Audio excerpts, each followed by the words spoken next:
தெரிந்த தலைப்பு தெரியாத தகவல். இதில் நம்ம இன்னைக்கு பார்க்க போற தலைப்பு என்னன்னா ஓரெழுத்து ஒரு மொழி. அப்படிங்கிற ஓரெழுத்து ஒரு மொழிக்கு மொத்தம் 10 பொருள் இருக்கு. அந்த ஒவ்வொரு பொருளையும் ஒரு ஷார்ட்கட் யூஸ் பண்ணி எப்படி ஞாபகம் வச்சுக்கலாம் பார்க்கலாம் வாங்க. முதல் பொருள் 8. இதுக்கு நம்ம யூஸ் பண்ண போற ஷார்ட்கட் என்னன்னு பார்த்தோம்னா அக்கா.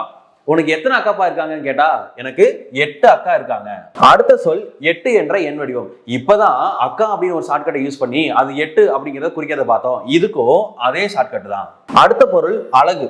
அதோடைய கண்டினியூட்டி தான். அந்த 8 அக்காவும் எப்படி இருந்தாங்க? 8 அக்காவும் அழகா இருந்தாங்க. அடுத்த பொருள் அசை. அந்த 8 அக்காவும் அங்கிருந்து அப்படியே ஆடி அசைஞ்சு வந்தாங்க. அடுத்த பொருள் சுட்டு. சுட்டெழுத்து 3 இருக்குன்னு எல்லாத்துக்கும் தெரியும். ஆ இ உ. இதுல அப்படிங்கிற எழுத்தும் சுட்டு பொருளை தருது.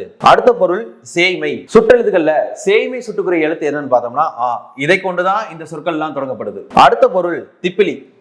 ரொம்ப இடைவிடாத இருமல் இருக்கும் பொழுது எங்க அம்மா தேன்ல திப்பிலி கலந்து தருவாங்க. தேன்ல திப்பிலி கலந்து தர்றது யாரு? அம்மா. அடுத்த பொருள் சிவன்.